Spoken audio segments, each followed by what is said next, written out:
হামে মৃত্যুর জন্য এবার সংসদে দুঃখ প্রকাশ প্রধানমন্ত্রীর। ছোট্ট সাদবানের মৃত্যু যাত্রায় ছবি দেখে আপ্লুত দেশ, শোকে স্তব্ধ পরিবার। যাওয়ার আগে আগে আমার বাচ্চা শ্বাস চলে গেছে। আমার আম্মার খুলে আমি ওকে লাস্ট দেখতেও পারিনি ভালো করে। সরবরাহ বাড়লেও স্বাভাবিক হয়নি জ্বালানি পরিস্থিতি, কিছুটা কমেছে অপেক্ষার সময়। বাস ভাড়া নিয়ে সিদ্ধান্ত কাল।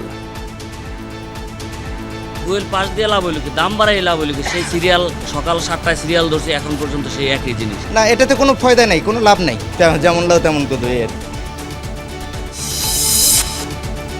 1 লাখ শিশু শিক্ষার্থীর মাঝে স্কুল ড্রেস এবং ব্যাগ বিতরণের সিদ্ধান্ত। প্রাথমিক শিক্ষাকে 8ম শ্রেণী পর্যন্ত বিস্তৃত করার লক্ষ্য সরকারের। সংরক্ষিত নারী আসনে এনসিপির মনিরা শারমিনকে কাল দুপুর 12টা পর্যন্ত সময় দিয়েছে ইসি। দেরিতে যাওয়ায় নেওয়া হয়নি নুসরাত তাবাসসুমের মনোনয়নপত্র। জমিজমা হাতিয়ে নিতেই নওগাঁয় 4 জনকে হত্যা, নিহতের আপন বোন, ভগ্নিপতি এবং ভাগিনা গ্রেপ্তার। অভিযুক্ত শহীদুলের বাড়িতে বিক্ষুব্ধদের আগুন। শেষ মুহূর্তে যুদ্ধবিরতির মেয়াদ বাড়ালেন ডোনাল্ড ট্রাম্প। নৌ অবরোধ তুলে না নিলে ইসলামাবাদ শান্তি আলোচনায় যাবে না ইরান। পশ্চিমবঙ্গে বিধানসভা নির্বাচন কাল। প্রথম ধাপে ভোট হবে 152 আসনে। আলোচনায় কুচবিহার, মালদা, মুর্শিদাবাদ এবং নন্দীগ্রাম।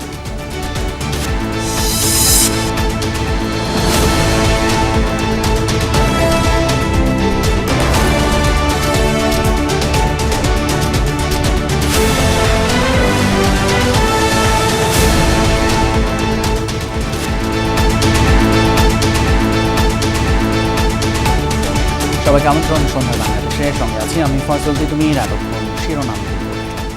হামে শিশু মৃত্যুর জন্য এবার সংসদে দুঃখ প্রকাশ করেছেন প্রধানমন্ত্রী তারেক রহমান। বললেন, নানামুখী কার্যক্রম আর ব্যবস্থাপনায় পরিস্থিতি মোকাবেলার চেষ্টা চালিয়ে যাচ্ছে সরকার। 2 কোটি শিশুকে হামের ভ্যাকসিন দেওয়ার পাশাপাশি পরীক্ষার কিট সংকট নিরসনে সরকারের কার্যক্রম সংসদে তুলে ধরেন তিনি। এই মুহূর্তে টিকার যথার্থ হওয়ার পরেও চিহ্নিত করতে রোগীদেরকে অপেক্ষা করতে হচ্ছে। এই ব্যবস্থা উত্তরণে খুব দ্রুত কোনো ব্যবস্থা নেওয়া হবে কিনা। গাজীপুর 4 আসনের সংসদ সদস্যের এই প্রশ্নের জবাবে হাম পরিস্থিতির জন্য দুঃখ প্রকাশ করেন প্রধানমন্ত্রী। দুঃখজনক, আমরা অনেকগুলো শিশুর প্রাণ ঝরে গিয়েছে, আমাদের মাঝে থেকে চলে গিয়েছে, বাট সামনে আমরা চেষ্টা করছি যাতে আমরা এই পুরো সিচুয়েশনটাকে ম্যানেজ করতে পারি, সেই ব্যবস্থা গ্রহণ করেছে সরকার। পরিস্থিতি মোকাবেলায় সরকারের উদ্যোগগুলো সংসদে তুলে ধরেন তারেক রহমান। প্রায় 2 কোটি শিশুকে এই হামের ভ্যাকসিনেশন আমরা দিব। টেস্ট করার যে কিটটি, এটির স্বল্পতা রয়েছে সঠিক, এটির ব্যাপারেও সরকার কাজ করছে। এর মধ্যে অনেক কিট এসে পৌঁছেছে, খুব সম্ভবত একটি কিট দিয়ে বোধহয় 3টি শিশুকে টেস্ট করা সম্ভব হয়। কিছু কিট এই মুহূর্তে খুব সম্ভবত ঢাকার কাস্টমসে আছে, এয়ারপোর্টে আছে, সেগুলো আমরা দ্রুত ছাড় করানোর ব্যবস্থা ইনশাল্লাহ। আরেক প্রশ্নের উত্তরে প্রধানমন্ত্রী তারেক রহমান জানান, 200 সরকারি বহুতল ভবন হাসপাতালে রূপান্তর করা হচ্ছে এ মাসের মধ্যেই। ইনশাল্লাহ এই মাসের মধ্যে এই প্রায় 200-র মতন বিল্ডিং, 200-র একটু কম হবে মাননীয় স্পিকার, এই বিল্ডিংগুলো আমরা স্বাস্থ্য মন্ত্রণালয়ের কাছে হস্তান্তর হয়ে যাবে। এর মধ্যে প্রসেসটা কমপ্লিট হয়ে যাবে এবং খুব দ্রুতই আগামী 2 থেকে মাস 2-এর ভিতরে এরকম ছোট ছোট মাতৃসদন ক্লিনিক সহ শিশু এবং নারীদের চিকিৎসার জন্য এই বিল্ডিংগুলোকে উপযোগী করে গড়ে তোলা হবে মাননীয় স্পিকার।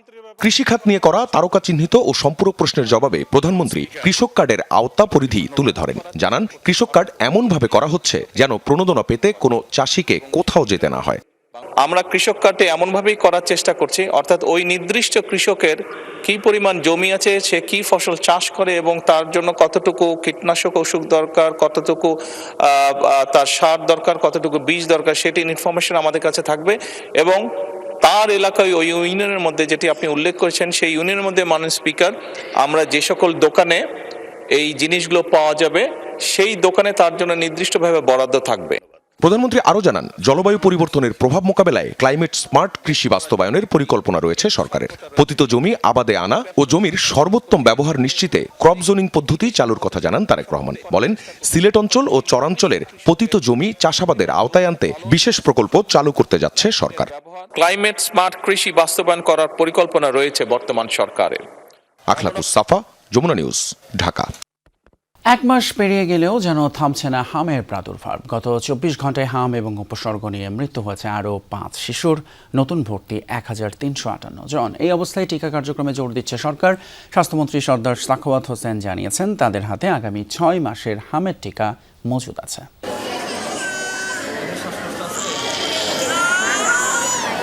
ছোট্ট শিশু বলতে পারে না কিছুই, হামের যন্ত্রণাই করছে ছটফট। পাশে স্বজনের উদ্বেগ, উৎকণ্ঠা। রাজধানীর মহাখালীর বিশেষায়িত হাসপাতালে ভর্তি এমন 5 শতাধিক শিশু চিকিৎসাধীন, যার মধ্যে 123 জনই নতুন ভর্তি। ডাক্তাররা বলছে যে ওরা ভর্তি করার জন্য, তো আমরা রাত 4টা বাজে ওরা নিয়ে ভর্তি হয়ে গেছি।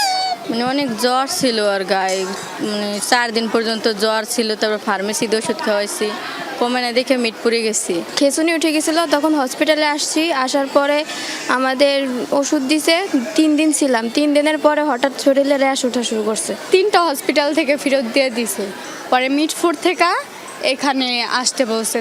চিকিৎসকরা বলছেন, হামের কারণে প্রচণ্ড জ্বর, কাশি, লাল ফুসকুড়ি এমন সব উপসর্গ নিয়ে হাসপাতালে ভর্তি হচ্ছে শিশুরা। কারো কারো হয়ে যাচ্ছে নিউমোনিয়া। তাই জটিলতা দেখা দিলেই হাসপাতালে আনার পরামর্শ দিচ্ছেন তারা। টিকার পরিধি বাড়ার সাথে সাথে পরিস্থিতির উন্নতির আশা তাদের, কিন্তু সেই লক্ষণ এখনও অনুপস্থিত। হঠাৎ করে জ্বর বাইরে গেছে আর শ্বাসকষ্ট বাইরে গেছে, কিছু হয় না। পরে 2 দিন হালি কাঁদছে। যখন ওষুধ দিতাম তখন ওষুধটা খেয়ে হেরে জ্বর কমে যেত, আবার কিছুক্ষণ পরে আবার জ্বর উঠে উঠতো এরকম। পর চোখটা লাল হয়ে আসেন। ঢাকা মেডিকেল পাঠাইছে, ওখানেও রাখে নাই, যে বলে সিট নেই এদিকে। আর বলছে এদিকে হামের চিকিৎসা এখানে ভালো, তারপরে এখানে পাঠাইছে, এখানে আসছি, আইসা আল্লাহ দিলে এখন ভালো। হাম নিয়ন্ত্রণে টিকার উপরই জোর দিচ্ছে সরকার। রাজধানীতে এক অনুষ্ঠান শেষে স্বাস্থ্যমন্ত্রী সর্দার সাখাওয়াত হোসেন জানান, সরকারের কাছে পর্যাপ্ত টিকা আছে, নতুন করে সংকটের কোনো আশঙ্কা নেই। All 9 vaccines we had at our hand, including যক্ষ্মা, BCG সহ সমস্ত টিকা আমাদের হাতে আছে, কোনো প্রবলেম নেই এবং গ্রাম এলাকায় কাজ চলছে টিকা। এখানে কি স্টকে আছে? আমাদের স্টকে আছে এবং অন দ্য লাইন আছে পর্যাপ্ত পরিমাণ। এর পরবর্তী 6 মাস পর্যন্ত ইনশাল্লাহ আমরা ভ্যাকসিন দেওয়া যেতে পারবো, টিকা দেওয়া যেতে পারবো। এ সময় স্বাস্থ্যমন্ত্রী আরও জানান, হাসপাতালগুলোতে লোকবল সংকট নিরসনে শিগগিরই 1 লাখ স্বাস্থ্যকর্মী নিয়োগ দেয়া হবে। আর উপজেলা পর্যায়ে হাসপাতালে চিকিৎসকদের নিরাপত্তায় মোতায়েন করা হবে 10 জন করে সশস্ত্র আনসার। শামীম রেজা, যমুনা নিউজ, ঢাকা। এবারে দেশের জ্বালানি পরিস্থিতি। সরবরাহ বাড়লেও কাটেনি জ্বালানি তেলের সংকট। তবে আগের চেয়ে কমেছে যানবাহনের লাইন, আগের চেয়ে অপেক্ষার সময়ও কমেছে বলে জানিয়েছেন যানবাহনের মালিক চালকরা। এদিকে পাম্প মালিকদের প্রত্যাশা, বর্তমানের মতো তেল সরবরাহ অব্যাহত থাকলে আগামী কয়েকদিনের মধ্যেই পরিস্থিতির উল্লেখযোগ্য উন্নতি হবে। গেল শনিবার বিশ্ববাজারের সঙ্গে সামঞ্জস্য রেখে ভোক্তা পর্যায়ে জ্বালানি তেলের দাম বাড়ায় সরকার। সেই সাথে পাম্পগুলোতে সরবরাহ করা হচ্ছে অতিরিক্ত 20% তেল। ধারণা করা হয়েছিল এতে কমবে যানবাহনের দীর্ঘ লাইন, কাটবে জনভোগান্তি, কিন্তু তেমনটি ঘটেনি। বুধবার সকাল থেকেই রাজধানীর পাম্পগুলো ঘিরে দেখা গেছে যানবাহনের দীর্ঘ সারি। কেউ 6 ঘন্টা, আবার কেউ সিরিয়ালে দাঁড়ান রাতেই। দাম ও সরবরাহ বাড়ানোর পরও কেন এত অপেক্ষা, সেই প্রশ্নও সকলের। ফুয়েল পাস দিয়ে লাভ হইল কি, দাম বাড়াই লাভ হইল কি? সেই সিরিয়াল সকাল 7টায় সিরিয়াল ধরছে, এখন পর্যন্ত সেই একই জিনিস। না, এটাতে কোনো ফায়দা নাই, কোনো লাভ নাই, যেমন লাভ তেমন কত আর কি। সকাল 6টা বাজে আসছি, এখন তেল নিয়ে যাইতেছি। এদিকে অপ্রয়োজনীয় তেল মজুত ঠেকাতে সকাল থেকে রাজধানীর 25টি ফিলিং স্টেশনে চালু করা হয় ফুয়েল পাস। তবে হঠাৎ এমন সিদ্ধান্তে কিছুটা বিড়ম্বনায় পড়েন অনেক বাইক চালক। আমাদের ফুয়েল কাট নাই, তাই বলে ফুয়েল কাট করতে হবে, যে এটা বাধ্যতামূলক হয়ে গেল না? কয়জনে করবে? অনেকের মনে করেন টাচ ফোন নাই, বাটন ফোন আছে, সে কিভাবে কি করবে? তো টাচ ফোন বা বাটন ফোন, আমি এখন কিভাবে ফুয়েল কাট করবো? কর্তৃপক্ষ বলতেছে ফুয়েল কাট ছাড়া তেল দেবে না।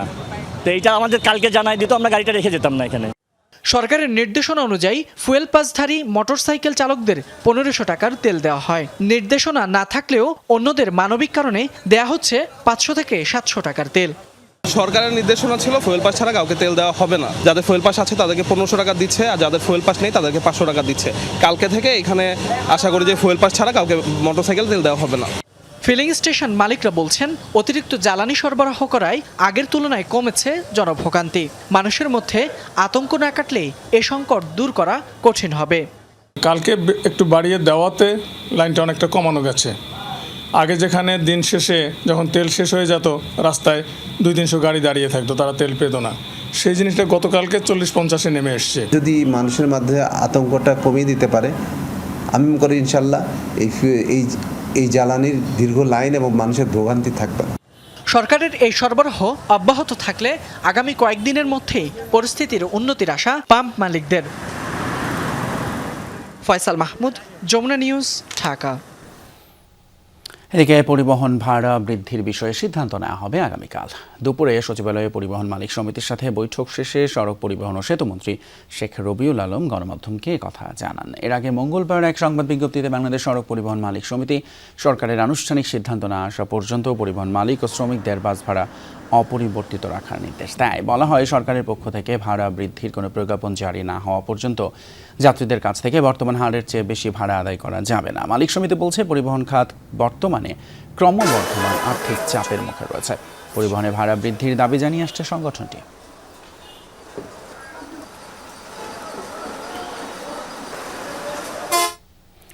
জাতীয় সংসদের সংরক্ষিত নারী আসনে জামায়াত সমর্থিত জোটের 13 প্রার্থীর মধ্যে 12 জনের মনোনয়ন বৈধ ঘোষণা করেছে ইসি। তবে সরকারি চাকরি ছাড়ার সময়সহ আনুষঙ্গিক তথ্যে অস্পষ্টতা থাকায় এনসিপির প্রার্থী মনিরা শারমিনের মনোনয়নপত্র স্থগিত করা হয়েছে। প্রয়োজনীয় যুক্তি তথ্য উপস্থাপনের জন্য তাকে কাল দুপুর 12টা পর্যন্ত সময় দিয়েছে কমিশন। তবে দেরিতে যাওয়ায় মনোনয়নপত্র নেওয়া হয়নি নুসরাত তাবাসসুমের। সংরক্ষিত নারী আসনে নির্বাচনের তফসিল অনুযায়ী বুধ ও বৃহস্পতিবার নারী প্রার্থীদের মনোনয়নপত্র যাচাই বাছাই। প্রথম দিনে জামাত সমর্থিত জোটের প্রার্থীদের মনোনয়নপত্র যাচাই হয়। যাচাই বাছাই করে গৃহীত হয়েছে। বাংলাদেশ জামাতি ইসলামীর বেশ কয়েকজন ছাড়াও নারী প্রার্থীদের মধ্যে ছিলেন জাতীয় গণতান্ত্রিক পার্টির সভাপতি ব্যারিস্টার তাসমিয়া প্রধান, জুলাই শহীদ জাবির ইব্রাহিমের মা রোকেয়া বেগম, এনসিপি সদস্য সচিব মাহমুদা মিতু এবং খেলাফত মজলিসের মাহবুবা হাকিম। এদের সবার মনোনয়নপত্র বৈধ ঘোষণা করেছে ইসি। মিস মনিরা শারমিন, ওনাকে ডকুমেন্ট দেওয়ার জন্য আগামীকাল 12টা পর্যন্ত সময় দেওয়া হয়েছে। ওনার কাছে ওনার সপক্ষে ডকুমেন্ট চেয়েছি। কেউ যদি সরকারি চাকরি করেন সেক্ষেত্রে 3 বছরের একটা লিমিট দেওয়া আছে, এই জন্য চাওয়া হয়েছে। মনিরার বিকল্প হিসেবে মনোনয়নপত্র জমা দিতে ইসিতে যান এনসিপির আরেক নেত্রী নুসরাত তাবাসসুম, কিন্তু সময়সীমা পার হয়ে যাওয়ায় তার মনোনয়নপত্র জমা নেওয়া হয়নি। পরে ব্রিফিংয়ে জামাতি ইসলামীর সহকারী সেক্রেটারি জেনারেল এহসানুল মাহবুব জুবায়ের জানান, এই দুজনের প্রার্থিতা গ্রহণ না হলে বিধি অনুযায়ী ব্যবস্থা নেবে জোট। জাতির প্রয়োজনে আমরা সব ধরনের সহযোগিতা দিতে প্রস্তুত আছি, কিন্তু যদি দেশ এবং জাতির বিপক্ষে সরকারি দল কোনো ভূমিকা রাখেন তাহলে জাতীয় সংসদে আমরা প্রতিবাদ করব, রাজপথে আমরা প্রতিবাদ এবং প্রতিরোধের ভূমিকা আমরা পালন করব। বৃহস্পতিবার সকাল থেকে নির্বাচন ভবনের অডিটোরিয়ামে বিএনপি ও স্বতন্ত্র জোটের নারী প্রার্থীদের মনোনয়নপত্র যাচাই বাছাই করা হবে। কাগজ দেখার পরে তানফির মৌসুম, যমুনা নিউজ, ঢাকা। বিরোধী দল নয়, জুলাই সনদ বাস্তবায়ন ইস্যুতে সরকারকেই ভূতে ধরেছে বলে মন্তব্য করেছেন জামায়াতের সেক্রেটারি জেনারেল মিয়া গোলাম পারওয়ার। বলেন, ক্ষমতায় আসার 2 মাসের মাথায় সব জায়গায় দখল বাণিজ্য শুরু করেছে বিএনপি। রাজধানী প্রেস ক্লাবে খেলাফত মজলিসের আলোচনা সভায় এসব কথা বলেন তিনি। জুলাই সনদ নিয়ে সরকার বিরোধীদের উপর দায় চাপিয়ে দেশকে কর্তৃত্ববাদী শাসনের দিকে নিয়ে যেতে চায় বলেও অভিযোগ তার। বলেন, বিএনপির মনে ফাঁকি ছিল বলেও তারা সংসদ নির্বাচনের আগে গণভোট করতে দেয়নি। এখন ওনারা এই 8টা গুরুত্বপূর্ণ ইস্যুতে একমত নয় বলে ওইটা বাদ দিয়ে মানবেন, তো ওটা বাদ দিলে কি হয়? ওই কর্তৃত্ববাদী, ফ্যাসিবাদী, দুর্নীতিবাদ যে সরকারকে আমরা বিদায় করেছি, সংবিধানের গুরুত্বপূর্ণ 10টা সাংবিধানিক বিষয়ে ওনারা আপত্তি করেছেন। ঐক্যমত্য কমিশনও একমত হয়েছে, ওনারা বাদে আমরা একমত হয়েছি। এটা যদি না মানা হয় তাহলে এই সংস্কার, এই জুলাই সনদের কোনো মূল্য হবে না। এবার দেশ জুড়ে প্রাথমিক শিক্ষার্থীদের স্কুলের পোশাক এবং পাঠজাত ব্যাগ দেওয়ার উদ্যোগ নিয়েছে সরকার। আগামী জুলাই থেকে প্রত্যেক উপজেলার 2টি করে স্কুলকে পাইলট প্রকল্পের আওতায় আনা হবে। সকালে প্রধানমন্ত্রী তারেক রহমানের সাথে সভা শেষে কথা জানিয়েছেন শিক্ষা উপদেষ্টা। এদিকে 14টি বোয়িং ক্রয়ের বিষয়ে 30 এপ্রিলের মধ্যেই সিদ্ধান্ত নেবে সরকার। প্রধানমন্ত্রীর সাথে আলাদা বৈঠক করে বিমান প্রতিমন্ত্রী জানান, জুন থেকে ঢাকা টোকিও ফ্লাইট চালুর ঘোষণাও দিয়েছে সরকার। বুধবার সকালে সচিবালয়ে প্রধানমন্ত্রী তারেক রহমানের সাথে সাক্ষাৎ করেন বাংলাদেশ স্কাউটসের কার্যনির্বাহী কমিটির সদস্যরা। তারা প্রধানমন্ত্রীকে সংগঠনের বর্তমান কার্যক্রম এবং ভবিষ্যৎ পরিকল্পনা সম্পর্কে অবহিত করেন। এর আগে প্রধানমন্ত্রী তারেক রহমানের সভাপতিত্বে শিক্ষার্থীদের মাঝে স্কুল ব্যাগ বিতরণ বিষয়ক আন্তঃমন্ত্রণালয় বৈঠক অনুষ্ঠিত হয়। সিদ্ধান্ত হয় প্রাথমিকভাবে প্রথম শ্রেণীর 1 লাখ শিক্ষার্থীর কাছে স্কুল পোশাক ও পাটের তৈরি স্কুল ব্যাগ পৌঁছে দেওয়ার, যা সমন্বয় করবে শিক্ষা, স্থানীয় সরকার এবং বস্ত্র ও পাট মন্ত্রণালয়। ধনী এবং দরিদ্র মাঝে যে পার্থক্য সেটা কমে আসে, সমাজের ভিতরে সমতা নিশ্চিত হয়, সমাজের ভিতরে ন্যায্যতা নিশ্চিত হয়, আমরা সেটা শুরু করতে যাচ্ছি একদম আমাদের কোমলমতি শিক্ষার্থীদের মাধ্যমে ক্লাস 1 থেকে সকল ছাত্রছাত্রীর কাছে পাটের তৈরি ব্যাগ এবং স্কুল ড্রেস পৌঁছে দেব। জুলাই মাসে প্রত্যেক উপজেলা থেকে 2টি করে প্রাইমারি স্কুলের নাম নিয়ে সেখানে ক্লাস 1-এর মাধ্যমে আমরা এই একই ধরনের পোশাক এবং একই ধরনের স্কুল ব্যাগ আমরা তাদের কাছে ফ্রি হস্তান্তর করব। মেয়েদের আলাদা, ছেলেদের আলাদা, ব্যাগ মেয়েদের আলাদা, ছেলেদের আলাদা।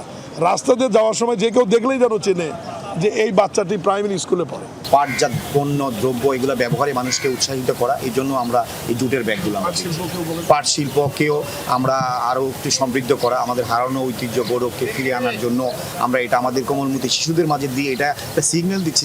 এদিন বিকেলে প্রধানমন্ত্রী তারেক রহমানের সঙ্গে বৈঠক শেষে বেসামরিক বিমান পরিবহন প্রতিমন্ত্রী জানান 14টি বোয়িং ক্রয় বিষয়ে 30 এপ্রিলের মধ্যে সিদ্ধান্ত নেবে সরকার। জুন মাস থেকেই আমাদের ফ্লাইটটা চালু হচ্ছে, ঢাকা টু টোকিও শুরু হলো। আমরা আশা করছি বিমান বহরে যুক্ত হবে অনেকগুলি নতুন বিমান এবং আমরা লিজ নেওয়ার চেষ্টা করতেছি এবং আমাদের কিছু বিমান কিনতে হবে।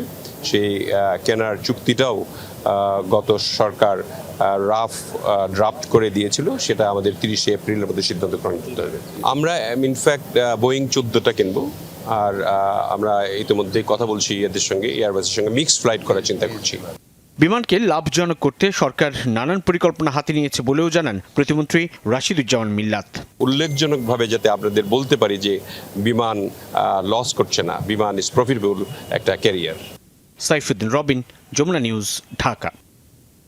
তরুণ প্রজন্মকে দক্ষ এবং যোগ্য হিসেবে গড়ে তুলতে চায় সরকার, এমন মন্তব্য করেছেন প্রাথমিক ও গণশিক্ষা প্রতিমন্ত্রী ববি হাজ্জাজ। শিক্ষা বাজেট নিয়ে গণসাক্ষরতা অভিযানের আলোচনা অনুষ্ঠানে তিনি জানান, সরকার প্রাথমিক শিক্ষাকে 8ম শ্রেণী পর্যন্ত বিস্তৃত করতে চায়। মানোন্নয়নে পাঠ্যক্রম সংস্কার এবং আনন্দদায়ক পদ্ধতি চালুর উপর জোর দেওয়া হচ্ছে। এ সময় পরিকল্পনা প্রতিমন্ত্রী জোনায়েদ সাকি জানান, আগামী বাজেটে প্রাধান্য পাবে শিক্ষা, স্বাস্থ্য এবং কর্মসংস্থান। রাজধানীর বাংলাদেশ চীন মৈত্রী সম্মেলন কেন্দ্রে অনুষ্ঠিত হলো প্রাক বাজেট আলোচনা শিক্ষা বাজেটের শিক্ষা শীর্ষক আলোচনা অনুষ্ঠান। এতে প্রধান অতিথি ছিলেন প্রাথমিক ও গণশিক্ষা প্রতিমন্ত্রী ববি হাজ্জাজ ও বিশেষ অতিথি পরিকল্পনা প্রতিমন্ত্রী মোহাম্মদ জোনায়েদ সাকি। আমাদের সংসদকে কৃতজ্ঞতা জানাবো যে কয়টি অধ্যাদেশ পাশ হয়েছে। অনুষ্ঠানে ববি হাজ্জাজ বলেন, 8ম শ্রেণী পর্যন্ত প্রাথমিক শিক্ষা স্তর নির্ধারণ করতে চায় সরকার। আর্থিক প্রণোদনা নিশ্চিত করা ছাড়া শিক্ষার্থীদের বিদ্যালয়ে ধরে রাখা সম্ভব নয়। 6 to 10 না, মানে 6 থেকে 10টা, 6 থেকে 13 বা 4 থেকে 13 আমরা ফ্রি এডুকেশন করতে চাই। 4 থেকে 13 কেন? 4, 5 হলো প্রি প্রাইমারি, 6, 10 হলো প্রাইমারি, 10, 11, 12, 13 হলো ক্লাস 8 পর্যন্ত। আমরা প্রাইমারি বাড়িয়ে ক্লাস 8 পর্যন্ত নিয়ে যেতে চাই, আমরা কম্পালসারি করতে চাই। আমরা প্রাথমিক থেকে তৃতীয় ভাষার ইনক্লুশন শুরু করার কাজ করছি। ববি হাজ্জাজ আরও বলেন, অবকাঠামোগত উন্নয়নের চেয়ে শিখন নির্ভর স্কুলিংয়েই আগামীতে বেশি মনোযোগ দেওয়া হবে। আমরা আগামী দিনে হটকুক মিল দিতে চাই, বাট এটা প্রক্রিয়াটা আপনি যখন চৌহালিতে একটা উপজেলায় 1, 2 বা 8, 10 স্কুলে দিচ্ছেন সেটা দেয়া, আর 65,000 প্লাস স্কুলে দেয়া, it's not the same problem. Scope স্কেলে অনেক কিছু চেঞ্জ হয়ে যায়, তো আমরা সেটা চাই, এই মুহূর্তে আমরা দিতে পারছি না। এ সময় পরিকল্পনা প্রতিমন্ত্রী সাকি বলেন, আগামী বাজেটে শিক্ষা, স্বাস্থ্য ও কর্মসংস্থান সর্বোচ্চ প্রাধান্য পাবে। জানান, বিনিয়োগ নির্ভর অর্থনীতির জন্য এডিপি বাস্তবায়ন জরুরি। আগামী বাজেটে শিক্ষা, স্বাস্থ্য, কর্মসংস্থান সর্বোচ্চ অগ্রাধিকার পাবে। এখন শিক্ষা যে একটা বিনিয়োগ, সেটাও কিন্তু এই বিদ্যমান কিংবা প্রচলিত অর্থনৈতিক ব্যবস্থার মধ্যেও স্বীকৃত, এবং সাধারণত মানে যে বিনিয়োগটা আসলে দীর্ঘমেয়াদে আমাকে মানে ফলাফল দেবে, তো সেইটার জায়গাতে সে কারণে কিন্তু সর্বোচ্চ অগ্রাধিকারে এই পরিস্থিতি আনা হয়েছে যে এখানে এইটার উপরে যত বিনিয়োগ হবে আমরা ভবিষ্যতে আসলে এগোতে পারবো কিনা। শিক্ষকদের বেতন, সামাজিক মর্যাদা বৃদ্ধিতে জোর দেওয়া হচ্ছে বলেও জানান পরিকল্পনা প্রতিমন্ত্রী। অঙ্গীকারগুলোকে অ্যাড্রেস করা সেটা চ্যালেঞ্জিং, কিন্তু সেই চ্যালেঞ্জ গ্রহণ করার সর্বোচ্চ চেষ্টা চলছে। Lamia Tithi, Jamuna news, Dhaka. Virtual court পরিচালনার সিদ্ধান্ত থেকে সরে আসতে ২৪ ঘন্টা সময় বেঁধে দিয়েছেন সুপ্রিম কোর্টের আইনজীবীরা। সিদ্ধান্ত প্রত্যাহার না হলে কাল থেকে লাগাতার আন্দোলনের হুমকি দিয়েছেন তারা। এই অবস্থায় অ্যাটর্নি জেনারেল বলেছেন, ভার্চুয়াল কোর্ট সাময়িক, এতে মামলা পরিচালনায় গতিশীলতা এসেছে। দেশের জ্বালানি সংকট ও বিদ্যুৎ সাশ্রয় নিশ্চিত করতে সপ্তাহে 2 দিন বুধবার ও বৃহস্পতিবার ভার্চুয়ালি বিচার কাজ পরিচালনার সিদ্ধান্ত নেয় সুপ্রিম কোর্ট। সে অনুযায়ী বুধবার আপিল বিভাগে ও হাইকোর্ট বিভাগে ভার্চুয়ালি বিচার কার্য শুরু হয়। এগুলো বিচারের জন্য সিরিয়ালি আসছে 2026 সালে। যদিও এর বিরোধিতা করে সুপ্রিম কোর্ট প্রাঙ্গণে প্রতিবাদ ও বিক্ষোভ মিছিল করেন আইনজীবীরা। ভার্চুয়ালি বিচার কাজ পরিচালনায় কর্মঘণ্টা নষ্ট হওয়া সহ বিচার কার্যে ধীরগতির অভিযোগ আনেন তারা। আমরা প্রত্যাশা করি কোনো অভিযোগ অনুযোগ নয়, বাস্তবতার আলোকে আজকের মধ্যেই এই সিদ্ধান্ত প্রত্যাহার না হলে আগামীকাল কালো পতাকা মিছিল সহ লাগাতার আন্দোলন সংগ্রাম ঘোষণা করা হবে। আমরা এক রুমে 4-5 জন বসি, একই সময়ে 4-5 জন শুনানি করে বিচারের নামে আমি মনে করি একটা প্রহসন হচ্ছে।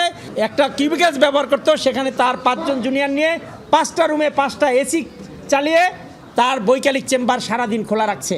এতে বরঞ্চ খরচ আরও বাড়ছে। তবে অ্যাটর্নি জেনারেলের দাবি, ভার্চুয়ালি মামলা পরিচালনায় গতিশীলতা এসেছে, এটি সাময়িক ব্যবস্থা। জ্বালানি সংকট কাটলে আগের মতো বসবে কোর্ট। আমার কাছে মনে হয়েছে যে আজকের মামলার কার্যক্রমে একটু গতিশীলতা এসেছে। এ কথা সত্যি, যারা মনে করেন যে এই পর্যায়ে শারীরিক উপস্থিতিতে আদালত হওয়া বাঞ্ছনীয়, তাদেরও অবশ্যই এই যৌক্তিকতা আছে, প্র্যাকটিক্যাল ডিফিকাল্টি আছে, এটাও মানতে হবে। আমাদের ন্যাশনাল ইকোনমিতে যদি কোনো কন্ট্রিবিউশন রাখে, যদি কোনো বাড়তি চাপ আমরা না ফেলতে পারি, কিংবা আমরা যদি কোনো চাপ সংবরণ করতে পারি, সেটাকেও তো আমার মনে হয় সবার পজিটিভলি দেখা উচিত। ভার্চুয়াল কোর্ট পরিচালনায় এখন পর্যন্ত কোনো বিঘ্ন তৈরি হয়নি বলেও দাবি করেন রাষ্ট্রের সর্বোচ্চ আইন কর্মকর্তা। অ্যাডভোকেট তিনি রাব্বি হোসেন, যমুনা নিউজ, ঢাকা। কুমিল্লায় তনু হত্যা মামলায় গ্রেপ্তার সেনাবাহিনীর সাবেক সিনিয়র ওয়ারেন্ট অফিসার হাফিজুর রহমানের 3 দিনের রিমান্ড মঞ্জুর করেছেন আদালত। বিকেলে senior judicial magistrate Mominul Haque এই আদেশ দেন। এর আগে গতরাতে ঢাকার কেরানীগঞ্জ থেকে হাফিজুরকে গ্রেপ্তার করে পিবিআই। বহুল আলোচিত এই হত্যা মামলায় এই প্রথম কোনো অভিযুক্তকে গ্রেপ্তার দেখানো হলো। এর আগে গত 6 এপ্রিল আদালত সন্দেহভাজন অবসরপ্রাপ্ত সার্জন জাহিদ, অবসরপ্রাপ্ত senior warrant officer Hafizur Rahman এবং অবসরপ্রাপ্ত সৈনিক শাহিনুল আলমের ডিএনএ নমুনা ক্রস ম্যাচ করার অনুমতি দেন। 2016 সালের 20 মার্চ টিউশনি করতে গিয়ে নিখোঁজ হন সোহাগী জাহান তনু। অনেক খোঁজাখুঁজির পর কুমিল্লা সেনানিবাসের পাশে একটি জঙ্গলে পাওয়া যায় তার মরদেহ। এই ঘটনায় তনুর বাবা অজ্ঞাতনামা আসামিদের বিরুদ্ধে থানায় হত্যা মামলা দায়ের করেন। হামের উপসর্গ নিয়ে ডিএনসিসি হাসপাতালে 3 বছরের শিশু সাদমানের মৃত্যু। মরদেহ নিয়ে কাঠফাটা রোদে মহাখালীর রাস্তায় আত্মীয়, নেট দুনিয়ায় ছবি ভাইরাল হলে মন কাঁদে কোটি মানুষের। আসতে থাকে নানা প্রশ্ন, টিকা নাকি চিকিৎসায় অবহেলা? কেনই বা ছোট্ট শিশুটির নিথর দেহ নিয়ে রাস্তায় নামতে হলো স্বজনদের? এমন সব প্রশ্নের উত্তর খুঁজেছেন সহকর্মী তানজিম শাফিন। গ্রীষ্মের খরতাপ দুপুরে ছোট্ট শিশুর মরদেহ কোলে রাস্তায় যুবক, সাথে মা ও স্বজনরা। হৃদয় বিদারক দৃশ্যের ঘটনাটি হাম প্রাদুর্ভাবে নিভে যাওয়া প্রাণপ্রদীপ 3 বছরের শিশু সাদমানের। বাবা মোহাম্মদ সবুজ ও মা আফরিন মিমের একমাত্র ছেলেকে হারিয়ে শোকস্তব্ধ পরিবারটি। জানান, বৃহস্পতিবার সকাল 10:30টায় মহাখালী ডিএনসিসি ডেডিকেটেড হাসপাতালে এইচডিইউ বা হাই ডিপেন্ডেন্সি ইউনিটে চিকিৎসাধীন অবস্থায় সাদমানের মৃত্যু হয়। জ্বর, সর্দি, কাশি ও র্যাশের মতো হাম উপসর্গ নিয়ে ভর্তি হয়েছিলেন 16 এপ্রিল। মৃত্যুর পর দিশেহারা পরিবার ব্যবহার করেনি হাসপাতালের অ্যাম্বুলেন্স। কয়টা ইঞ্জেকশন আনা লাগবে, আপনি একটু নিচে যান। কারণ আমি মেয়ে মানুষ, আমি এত দৌড়াদৌড়ি কীভাবে করতে পারবো? আমি যাওয়ার আগে আমার বাচ্চার শ্বাস চলে গেছে। ওর বাবার তো কোনো সেন্সই ছিল না, বলতে পারে না কিছু। আমাদের আস্ক করছে অ্যাম্বুলেন্স লাগবে কি না। তো আমার সাথে আমার এক ভাই ছিল, ও বলছে পরে জানাচ্ছি। পরে আমরা অ্যাম্বুলেন্স আর নিয়ে আমরা তাড়াতাড়ি করে, কারণ আমার বাচ্চার মুখ থেকে পানি বেরোচ্ছিল, পানি থেকে পুরো শরীর ভরে যাচ্ছিল, যেন আমরা দেরি করিনি। আর ওই ছেলেটা ছিল আমার ভাগ্নির হাজব্যান্ড। হামের টিকা মনে হয় 9 মাসে যেটা দেয় ওইটা দেওয়া হয়েছে, আর দেওয়া হয় নাই কেন? তখন আমার বাবু জ্বর ছিল, মানে একটু অসুস্থ ছিল, তো জ্বরে নাকি টিকাগুলো দেওয়া যায় না। হঠাৎ করে মা বলতেছে আমার ছেলের তো 102 ডিগ্রি জ্বর। তো নর্মালি ফার্মেসি থেকে না পানছে, সিরাপ খাওয়াইতেছে, কোনো কাজ হয় না। সারা রাত আমরা জাগনা, মাথায় পানি দিতেছি, কপালে জলপট্টি দিতেছি। এরপরের দিন আমরা ঢাকা মেডিকেলে যাই। 5 দিনের বেশি চিকিৎসায় ধীরে ধীরে সাদমানের অবস্থার অবনতি হয়। 2 দিন পর তাকে নেওয়া হয় নিবিড় পর্যবেক্ষণে। হাম থেকে নিউমোনিয়া ও রক্তে আরও গভীর সংক্রমণ বা সেপ্টিসেমিয়ার সাথে তখন ছোট্ট দেহের লড়াই। মিজেলস ভাইরাসের সাথে অসহনীয়ভাবে বাড়তে থাকে শরীরের তাপমাত্রা। আমার বাচ্চার জ্বরটা কোনোভাবেই কমতেছিল না, আর ওরাও এইটা নিয়ে কোনো পদক্ষেপ নেয় না যে কী কারণে জ্বরটা কমতেছে না। প্রথম দিন থেকেই বৃহস্পতিবার থেকেই জ্বর প্রচণ্ড, শুধু একটাই কথা বলে শরীরটা বারবার পুছান, আর 100 ডিগ্রি হলে প্যারাসিটামল খাওয়ান, 102 গেলে নাপার ডোজ দেন। ওর অবস্থা অনেকই খারাপ ছিল, আমার সাথে নার্সরা ছিল, ওরা তারপর এসে একটু দেখে নেই বাবুটার অবস্থা এত খারাপ, কি হয়েছে ওর, এত জোরে জোরে কাশতেছে, নিঃশ্বাস নিতে পারতেছে না, বারবার অক্সিজেন খুলে ফেলছে। অবস্থার অবনতিতে সোমবারও বেশ কিছু পরীক্ষা নিরীক্ষা দেন চিকিৎসকরা, তবে শেষ চেষ্টাও ব্যর্থ হয়। আমার আম্মুর ফলে আমি ওকে লাস্ট দেখতেও পারিনি ভালো করে। ডিএনসিসি ডেডিকেটেড হাসপাতালের প্রশাসনিক কর্মকর্তা জানান, হাসপাতালটিতে মার্চ থেকে চিকিৎসা নিয়েছে 2000-এর বেশি হামাক্রান্ত শিশু, যেখানে মৃত্যুহার 0.5%। ওয়ার্ড থেকে এইচডিইউতে সাদমানের নিবিড় পরিচর্যা করেন বিশেষায়িত চিকিৎসকরা। তবে ইমিউন অ্যামনেশিয়া থেকে রোগ প্রতিরোধ ক্ষমতা পুরোপুরি হারিয়ে ফেলে শিশুটি। নিবিড় পরিচর্যা কেন্দ্রে সেখানে ছিল এবং পরবর্তীতে দেখা যায় যে তার নিউমোনিয়াটি আসলে রক্তে সংক্রমিত হয়ে গেছে চিকিৎসা সত্ত্বেও, যেটাকে আমরা সেপ্টিসেমিয়া বলি, যা নাকি একটি মারাত্মক কমপ্লিকেশন। যে হাইয়েস্ট লেভেলের যে অ্যান্টিবায়োটিক মেরোপেনেম আমরা যেটা বলি, ইনজেকশন মেরোপেনেম আমরা শুরু করা হয়েছিল। তার গিয়ে অন্যান্য সাপোর্ট, অক্সিজেন সাপোর্ট, আমাদের ন্যাজাল মাস্ক, এরপরে অক্সিজেন ভেঞ্চুরি এনআরভি মাস্ক এবং পরবর্তীতে হাইফ্লো নেজাল ক্যানোলা, এগুলো দিয়ে আমরা চেষ্টা করে গিয়েছিলাম। Paediatric critical care specialist sir এবং সবাই আমাদের সাথে চেষ্টা করে গেছি আমরা, কিন্তু সকল চেষ্টা সত্ত্বেও বাচ্চাটি মৃত্যুবরণ করে আমাদের হাতে। সব চেষ্টা ব্যর্থ করে সাদমানের মতো শত শত শিশুর মৃত্যু মিছিল একটি প্রশ্নই রেখে যায়, এ কি শুধুই নিয়তি, নাকি আরও অমার্জনীয় ভুলে ঝরে যাচ্ছে আমাদের নিষ্পাপ ফুলগুলো? তানজিম শাফিন, যমুনা নিউজ, ঢাকা। নওগাঁয় একই পরিবারের 4 জনকে হত্যার রহস্য উদ্ঘাটনের দাবি করেছে পুলিশ। ভাইকে দেয়া বাবার 13 বিঘা জমি হাতিয়ে নিতেই বোন এবং ভগ্নিপতিরা হত্যার পরিকল্পনা সাজায়। এই ঘটনায় গ্রেপ্তার করা হয়েছে ভাগ্নে সবুজ রানা, ভগ্নিপতি শহীদুল এবং তার ছেলে শাহিনকে। জড়িত বাকিদের ধরতে অভিযান চালাচ্ছে আইন শৃঙ্খলা বাহিনী। ভাই বোন 6 জন, বাবার জমি 17 বিঘা, এর মধ্যে 13 বিঘা ভাইকে লিখে দেয় বাবা, আর সেই জমি হাতিয়ে নিতেই হত্যাকাণ্ড।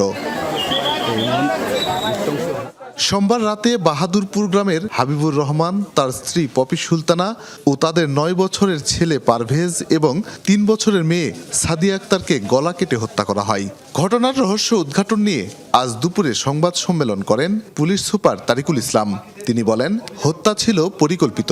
বাবার দেয়া জমি দখলে নিতেই 5 বোন, ভাগ্নে আর ভগ্নিপতিরা মিলে ভাইয়ের পরিবারকে হত্যা করে। 5 মেয়ে 1 ছেলে, এর মধ্যে 1 ছেলেকে তিনি অনেক বেশি সম্পদ দিয়েছেন এবং 5 মেয়েকে তিনি সম্পদ কম দিয়েছেন। এ নিয়ে মেয়েদের যে ছেলেরা ছিল এবং মেয়ের জামাই যারা ছিল তাদের সাথে নমির উদ্দিনের একটা মন কষাকষি এবং একটা কি বলা যায় ক্ষোভ ছিল, মনোমালিন্য ছিল, এবং বিশেষ করে এই ক্ষোভটা ছেলের প্রতি ছিল বেশি, যেহেতু 13 বিঘা জমি সে পেয়েছে আর সবাই মিলে বাকি কয়েক বিঘা জমি পেয়েছে। পুলিশ সুপার জানান, কিলিং মিশনে অংশ নেয় 6 জন, এর মধ্যে ছিল 2 ভাগ্নে ও 1 ভগ্নিপতি। 2টি ধারালো অস্ত্র দিয়ে গভীর রাতে 4 জনকেই গলা কেটে হত্যা করে তারা। বড় ড্যাগার সোরা হাতে হাবিবের ঘরে যায় এবং তারা এক এক করে প্রত্যেককে আপনার ধারালো অস্ত্র দিয়ে আঘাত করে তাদেরকে মৃত্যু ঘটায়। এদিকে ঘটনায় জড়িত থাকার অভিযোগে ভগ্নিপতি শহীদুলের বাড়িতে আগুন দেয় বিক্ষুব্ধরা।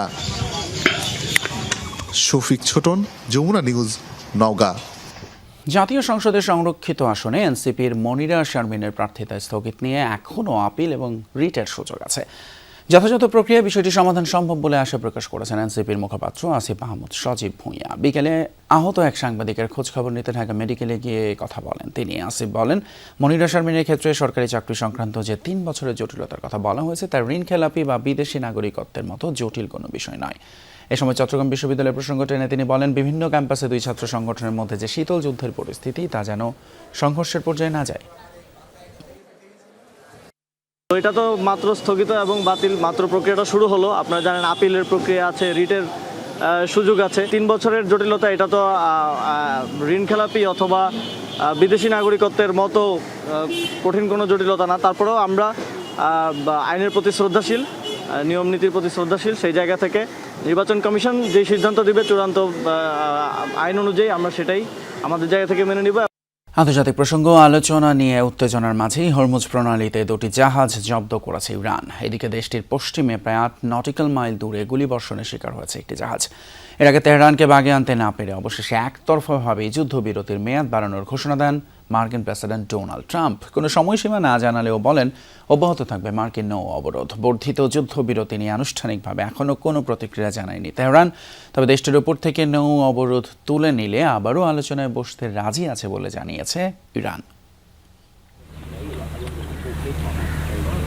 যুদ্ধবিরতির শেষ সময়েও শান্তি আলোচনার জন্য প্রস্তুত ছিল ভেন্যু, নেওয়া হয়েছিল সব ধরনের ব্যবস্থা। কিন্তু মধ্যস্থতাকারীদের চেষ্টা, যুক্তরাষ্ট্রের একের পর এক হুমকিও আলোচনার টেবিলে আনতে পারেনি তেহরানকে। শেষ মুহূর্তে একতরফাভাবে ইরানের সাথে চলমান যুদ্ধবিরতির মেয়াদ বাড়ানোর ঘোষণা দেন মার্কিন প্রেসিডেন্ট ডোনাল্ড ট্রাম্প। দাবি করেন পাকিস্তানের ফিল্ড মার্শাল আসিম মুনির ও প্রধানমন্ত্রী শেহবাজ শরীফের অনুরোধেই নিয়েছেন এই সিদ্ধান্ত। জানান এই যুদ্ধবিরতি ততক্ষণ পর্যন্ত কার্যকর থাকবে যতক্ষণ না ইরানের প্রতিনিধিরা যুক্তরাষ্ট্রের কাছে ঐক্যবদ্ধ প্রস্তাব নিয়ে আসে। সে সময় অবধি ইরানের বন্দর ঘিরে অব্যাহত থাকবে মার্কিন নৌ অবরোধ। অন্যদিকে নিজেদের কথায় এখনও অটল ইরান। মার্কিন নৌ অবরোধ তুলে নেওয়া না পর্যন্ত আলোচনায় না বসার যে ঘোষণা দিয়েছিল তেহরান, তাতেই শেষ পর্যন্ত অনড় মোস্তাফা খামেনির প্রশাসন। ট্রাম্প অনেকটা বাধ্য হয়ে যুদ্ধবিরতি ঘোষণা করলেও আনুষ্ঠানিক প্রতিক্রিয়া নেই তেহরানের। এমন অবস্থায় মধ্যপ্রাচ্যে আবারও যুদ্ধ পরিস্থিতি তৈরির শঙ্কা দেখা দিয়েছে। সামরিক বাহিনীকে সম্পূর্ণরূপে প্রস্তুত থাকার নির্দেশ দিয়েছেন মার্কিন প্রেসিডেন্ট ডোনাল্ড ট্রাম্প। নতুন করে অস্ত্র সরঞ্জাম প্রস্তুতের কথা জানিয়েছে সেন্টকম। জবাব দিতে তৈরি ইরান। মার্কিন প্রেসিডেন্ট এবং সেই দেশের বারবার দেয়া হুমকির পরিপ্রেক্ষিতে সতর্ক করা হচ্ছে।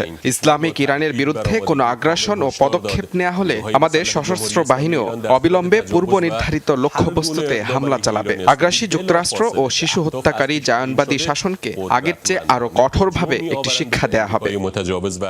বর্ধিত যুদ্ধবিরতির সিদ্ধান্তকে স্বাগত জানিয়েছে মধ্যস্থতাকারী পাকিস্তান। অনিক রহমান, যমুনা নিউজ। রাত পোহালেই পশ্চিমবঙ্গ রাজ্য বিধানসভা নির্বাচন 2 ধাপের ভোটাভুটির প্রথম ধাপ অনুষ্ঠিত হবে আগামীকাল। 152টি আসনে হবে ভোট গ্রহণ। এই ধাপে আলোচিত আসনগুলোর মধ্যে রয়েছে উত্তরবঙ্গের দার্জিলিং, জলপাইগুড়ি, কোচবিহার, মালদা, মুর্শিদাবাদ এবং দক্ষিণবঙ্গের পূর্ব মেদিনীপুরের নন্দীগ্রাম। শুধু একটি রাজ্যের লড়াই নয়, ভারতীয় রাজনীতির গতিপথের অন্যতম প্রভাবক ধরা হয়ে থাকে পশ্চিমবঙ্গের বিধানসভা নির্বাচনকে, যেখানে নির্ধারিত হয় প্রায় 11 কোটি মানুষের জনপ্রতিনিধি। 23 এপ্রিল প্রথম দফা ভোট হবে 16 জেলার 152টি আসনে, যেখানে প্রায় 1,500 প্রার্থীর ভাগ্য নির্ধারণ করবে 3 কোটি 60 লাখের কাছাকাছি ভোটার। এর মধ্যে আলোচিত প্রার্থীরা হলেন বিজেপির শুভেন্দু অধিকারী, দিলীপ ঘোষ এবং একসময়ের প্রতাপশালী কংগ্রেস নেতা অধীর রঞ্জন চৌধুরী। 294টির বাকি 142 আসনে লড়াই 29 এপ্রিল, যেখানে কলকাতার ভবানীপুর আসন থেকে লড়ছেন রাজ্যের মুখ্যমন্ত্রী মমতা বন্দ্যোপাধ্যায়। এছাড়াও ভোটের মাঠে থাকবেন 1400-র বেশি প্রার্থী ও 3 কোটির বেশি ভোটার। নির্বাচনে ক্ষমতাসীন তৃণমূলের সবচেয়ে বড় বাধা হিসেবে দেখা হচ্ছে আরজিকর হাসপাতালের ধর্ষণকাণ্ড, যে ইস্যু ঘিরে বেশ কয়েকবারই পদত্যাগের ডাক উঠেছিল মুখ্যমন্ত্রী মমতা ব্যানার্জির বিরুদ্ধে। এবার সেই ইস্যুকেই পুঁজি করেছে বিরোধী জোট ও বিজেপি। তবে সবচেয়ে বেশি আলোচিত হচ্ছে পশ্চিমবঙ্গে বিনিয়োগের সংকট এবং কর্মসংস্থানের অভাব। গেল 15 বছরে সরাসরি বিদেশি বিনিয়োগ কিংবা ভারত ভিত্তিক বহুজাতিক প্রতিষ্ঠানগুলোর অর্থায়ন তেমন হয়নি পশ্চিমবঙ্গে। এর পাশাপাশি দলের সহযোগীদের বিরুদ্ধে ওঠা দুর্নীতির বিভিন্ন অভিযোগ মমতা বন্দ্যোপাধ্যায়ের সততার ভাবমূর্তি ক্ষুণ্ণ করেছে। বিশেষ করে কয়লা দুর্নীতি এবং অর্থ পাচার ইস্যুতে নাম উঠে আসে তৃণমূল কংগ্রেসের বহু সিনিয়র নেতার। এছাড়াও সংখ্যালঘুদের নিয়ে ভোট ব্যাংকের রাজনীতি করছেন মমতা, এমন অভিযোগও রয়েছে বিজেপির তরফ থেকে। অন্যদিকে বরাবরের মতো ধর্মভিত্তিক রাজনীতিকেই প্রধান হাতিয়ার ধরে এগোচ্ছে বিজেপি, শুরু থেকে যার সমালোচনা করে আসছে তৃণমূল। অবশ্য বাঙালিয়ানা প্রমাণে একের পর এক কেন্দ্রীয় নেতাদের ডেকে এনে ভোটের মাঠে প্রভাব বিস্তারের চেষ্টায় গেরুয়া শিবির। 2011 সাল থেকে পশ্চিমবঙ্গের গদিতে মুখ্যমন্ত্রী মমতা ব্যানার্জি। মুখোমুখি হয়েছেন 3টি কঠিন রাজ্যসভা আর 3টি লোকসভা নির্বাচনে। প্রতিবারই আরও শক্তিধর হয়ে ফিরে এসেছেন দিদিখ্যাত এই রাজনীতিবিদ। 4 মে নির্ধারিত হবে কার মুখে ফুটবে শেষ হাসি। অনিক রহমান, যমুনা নিউজ। দর্শক, এই ছিল আমাদের সন্ধ্যা বাংলাদেশের আজকের আয়োজন। এতক্ষণ সাথে থাকার জন্য ধন্যবাদ আপনাদের সবাইকে।